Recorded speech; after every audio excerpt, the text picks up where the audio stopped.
సంవత్సరాల బాలికలపై అత్యాచారమా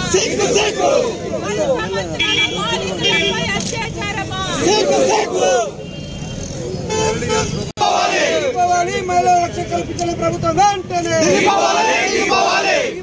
మహిళలకు రక్షణ కల్పించిన ప్రభుత్వం వెంటనే చిన్నారి అమర్ రహే చిన్నారి చేత్ర అమర్ రహే చిట్టలి చేత్ర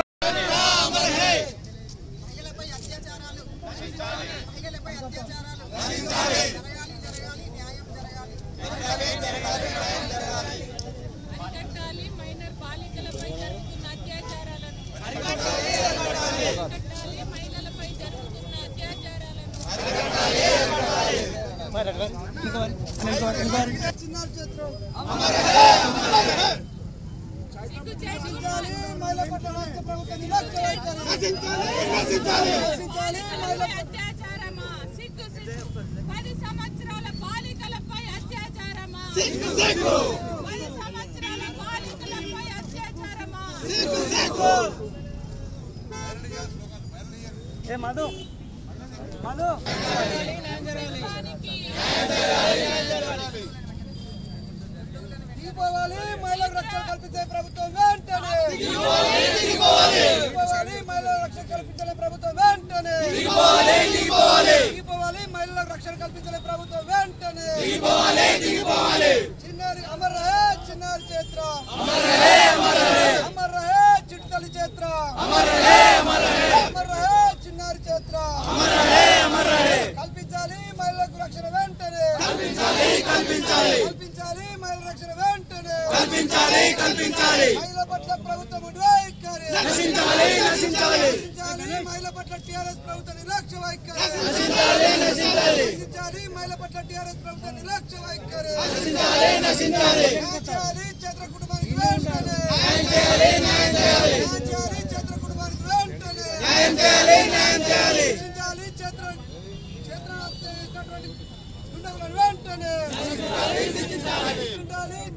వెంటనే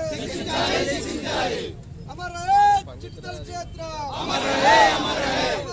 చిట్టలి చేత్ర నశించాలి మహిళ పట్ల నిర్లక్ష్య వహిస్తున్న ప్రభుత్వం వెంటనే న్యాయం చేయాలి చిట్టలి చేత్ర కుటుంబానికి వెంటనే చిట్టలి చేత్ర కుటుంబానికి వెంటనే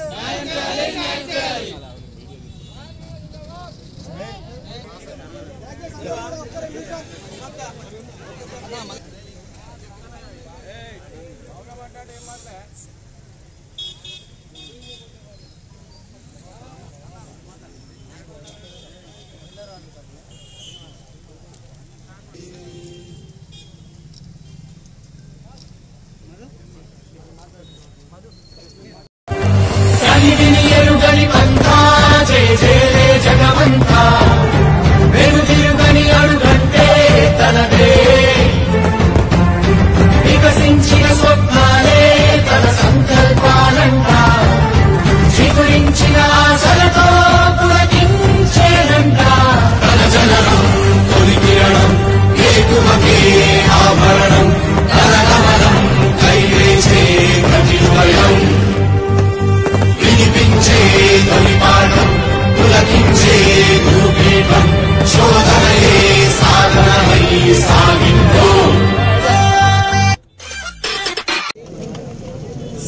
ఫస్ట్ సిటీగా భావించినప్పటికీ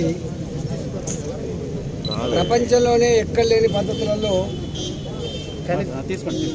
సీసీ కెమెరాలు పెట్టబడిన నగరంగా ప్రచారం జరుగుతున్నప్పటికీ లక్షల మంది కుటుంబాలు తెలంగాణ నలుమూల నుంచి పుట్ట చేత పట్టుకొని హైదరాబాద్కు వచ్చి కొత్తగా కడుతున్న అపార్ట్మెంట్ల కింద కన్స్ట్రక్షన్ అవుతున్న జాగాలలో చిన్న చిన్న ప్లాస్టిక్ షీట్లు కప్పుకొని గుడిసెలేసుకొని బతుకుతున్నటువంటి కుటుంబాలు, ఎక్కడ ఖాళీ జాగా దొరికితే అక్కడ రేకుల షెడ్లు వేసుకొని బతుకుతున్నటువంటి కుటుంబాల ఆడబిడ్డలకి రక్షణ లేకుండా పోయింది. ఎన్ని సంఘటనలు జరిగినప్పటికీ కూడా వందల సంఖ్యలో కేసులు రిజిస్టర్ అయినప్పటికీ కూడా ఎక్కడో కొన్ని సంఘటనల మీద పట్టించుకున్నట్టు కనబడతా ఉంది తప్ప నిరుపేదలు దిక్కులేని వాళ్ళు ఇట్లాంటి వాటికి గురైతే పట్టించుకున్న నాదులు మాత్రం లేడు. అనేక ఉదంతాలు కాలగర్భంలో కలిసిపోతూ ఉన్నాయి. నేను ఒకటే ప్రభుత్వాన్ని డిమాండ్ చేస్తూ ఉన్నా, సేఫెస్ట్ నగరంగా ఉన్నటువంటి హైదరాబాద్లో పేదలకు రక్షణ ఉంటుందా ఉండదా? పొట్ట చేత పట్టుకొని ప్లాస్టిక్ షీట్ల కింద బతికినటువంటి ఆవాసాలకు రక్షణ కల్పించే బాధ్యత ఉంటుందా ఉండదా? ప్రాణం ఎవరిదైనా ప్రాణమే కాబట్టి ఇట్లాంటి క్షేత్రాల మీద ప్రత్యేక దృష్టి పెట్టాలని చెప్పి డిమాండ్ చేస్తున్నాను. ఇవాళ క్రైమ్ జరిగితే క్షణాల మీద పట్టుకోగలిగినటువంటి శక్తి సామర్థ్యాలు పోలీసులకు ఉన్నాయని చెప్పేటువంటి ప్రభుత్వం మరి ఇన్ని గంటలు గడిచినప్పటికీ కూడా ఎందుకు ఆయనను అరెస్ట్ చేయలేకపోయింది, ఎందుకు ఆయనకు శిక్షించలేకపోయిందో ప్రభుత్వం చెప్పాల్సిన లెక్క ఉన్నది. ఇవన్నీ కూడా ఇవాళ విశ్వనగరంగా ఎదిగేటువంటి హైదరాబాద్కి తెలంగాణ రాష్ట్రానికి ఒక మచ్చలాగా మిగిలిన సంఘటనలు కాబట్టి ఏ రాష్ట్రంలో అయితే స్త్రీలకు గౌరవం దొరకదో, ఏ రాష్ట్రంలో అయితే స్త్రీల మానాలకి ప్రాణాలకి రక్షణ ఉందో ఆ రాష్ట్రం ముందుకు పెట్టే ఆస్కారం లేదు.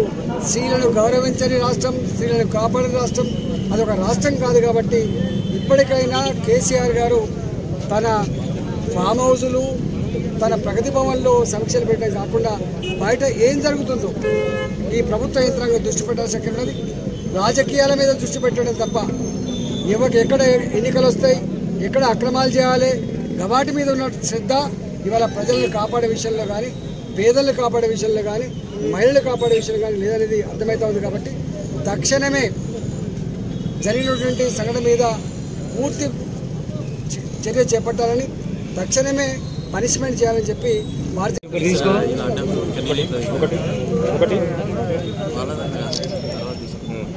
హైదరాబాదు నడిబొడ్డున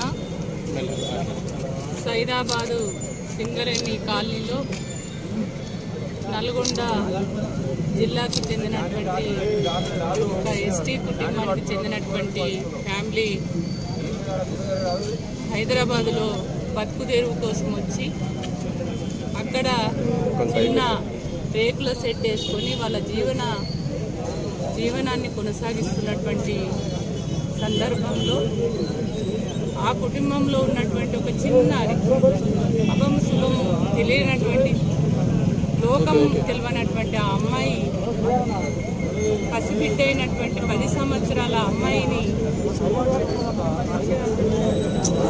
6 సంవత్సరాలు ఉన్నటువంటి ఆ అమ్మాయిని ఒక కిరాతకు అంటే బాగా డ్రగ్స్కి అలవాటు పడి మద్యం సేవించి ఆ మద్యంలో ఏం చేస్తున్నాడో వాడికే తెలియనటువంటి దుస్థితిలో ఆ అమ్మాయిని కారణమై ఒక 3-4 రోజులైనా కూడా ఆ అమ్మాయి ఆచూకీ తెలుసుకోవడానికి కానీ ఆ అమ్మాయిపై జరిగినటువంటి ఆఘాయిత్యం ఏదైతే ఉందో ఆమె చావుకు కారణమైనటువంటి వ్యక్తులను గుర్తించి కనీసము దాని కారకులైనటువంటి వ్యక్తుల్ని కస్టడీలోకి తీసుకోవడంలో కానీ, అదేవిధంగా ఫ్యామిలీని పరామర్శించడం కానీ, అది ఎట్లా జరిగింది ఏంటి అనేది కనీసం పట్టించుకొని విచారణ చేసి దాని కారకులైనటువంటి వ్యక్తుల్ని తక్షణమే అరెస్టు చేయవలసినటువంటి ప్రభుత్వము వల్ల సీఎం కానీ అక్కడ ఉన్నటువంటి కేటీఆర్ కానీ, అదేవిధంగా అక్కడ ఆ ఏరియాను కేటీఆర్ గారు అడాప్ట్ చేసుకున్న విలేజ్ ఆ ప్రాంతం అయినా వాళ్ళు ఇప్పటి వరకు స్పందన లేనటువంటి పరిస్థితి. ఇవాళ ఒక మహిళా కమిషన్ మొన్ననే వేసారు, కానీ మహిళ ఒక చిన్నారి పైన ఈ రకమైనటువంటి సంఘటన జరిగినా కూడా వాళ్ళ నుంచి ప్రభుత్వం నుంచి ఏ రకమైనటువంటి స్పందన లేకపోవడం అనేది దురదృష్టకరం. ఇట్లాంటి సంఘటనలు వందల సంఖ్యలో జరుగుతున్నాయి. ఇవల్ల ఇట్లా రోజుకు 10ల సంఖ్యలో జరుగుతున్నటువంటి దుస్థితి ఇవాళ మనం చూస్తా ఉన్నాం. ఇవాళ ఈ ప్రభుత్వం సి టీంలు వేసింది, మహిళలకు రక్షణ కల్పిస్తామని అంటుంది, కానీ ఇట్లాంటి సంఘటనలు ఒకటెనుక ఒకటి పదే జరుగుతున్నప్పటికీ మరి వీటిని అరికట్టడంలో మాత్రం ప్రభుత్వం నిర్లక్ష్య వైఖరి అనేది చాలా స్పష్టంగా కనబడుతుంది. ఇవాళ ప్రభుత్వానికి కావాల్సింది ఇవాళ ప్రజల మానాపానాలను కాపాడి మహిళలకు ఇక్కడున్న ఈ రాష్ట్రంలో నివసిస్తున్నటువంటి ప్రజలకు రక్షణ కల్పించడం కాదు. ఇవాళ ప్రభుత్వానికి ఆదాయం ఎట్లా వస్తుంది, ఆ ఆదాయం తోటి మేము ఎట్లా ఇక్కడ ఈ ప్రభుత్వాన్ని నడపాలనేదే తప్పితే ఇవాళ అక్కడ ఉన్నటువంటి ఈ రకమైనటువంటి చావులు జరుగుతున్న వాటిని నిరోధించడానికి, వాటిని అరికట్టడానికి ప్రత్యేకమైనటువంటి చర్యలు ఈ ప్రభుత్వం చేపట్టకపోవడం అనేది చాలా బాధాకరమైనటువంటి విషయంగా నేను భావిస్తున్నాను. యావత్ మహిళా లోకం కూడా ఒక ఖండించవలసినటువంటి దురదృష్టకరమైనటువంటి ఈ సంఘటన. తక్షణమే చైత్ర చావుకి కారణమైనటువంటి వ్యక్తులు ఎవరైతే ఉన్నారో వాళ్ళని తక్షణమే అరెస్ట్ చేయాలి, వాళ్ళని కస్టడీలోకి తీసుకొని ఇట్లాంటి సంఘటనలు మళ్ళీ జరగకుండా ప్రభుత్వం చర్యలు తీసుకోవాలి. వాళ్ళ ప్రభుత్వం ఒకవైపు హైదరాబాదు నడిబొట్టున ఇంత బాధాకరమైనటువంటి సంఘటన చెప్పడానికే, అది వినడానికే ఎంతో బాధాకరమైనటువంటి సంఘటన జరుగుతూ ఉంటే అక్కడ పట్టించుకోకుండా ఇక్కడ మాత్రం హుజురాబాద్ నియోజకవర్గంలో మాత్రం ఉన్న మంత్రులు, ఎమ్మెల్యేలు, ఎంపీలు అందరు ఇక్కడనే తిరుగుతూ ఉన్నారు. అసలు కార్లకైతే ఎక్కడ చూసినా వాళ్ళ కార్లే, కానీ అక్కడ ఒక అమ్మాయి చనిపోయి ఉండి ఆమె విలవిల కొట్టుకొని నానా బాధలు పడుతున్న కుటుంబాన్ని పట్టించుకున్నటువంటి దుస్థితి ఈ ప్రభుత్వానికి లేదు. కాబట్టి ఇవాళ ప్రజలు కూడా ఇవన్నీ కూడా గమనిస్తున్నారు. ఈ ప్రభుత్వాన్ని వెంటనే కళ్ళు తెరిచి ఇట్లాంటి సంఘటనలు జరగకుండా తక్షణమే చర్యలు తీసుకొని ఈ అమ్మాయి చావు కారణమైనటువంటి వ్యక్తుల్ని వెంటనే అరెస్టు చేసి కస్టడీలోకి తీసుకోవాల్సిందిగా నేను డిమాండ్ చేస్తున్నాను.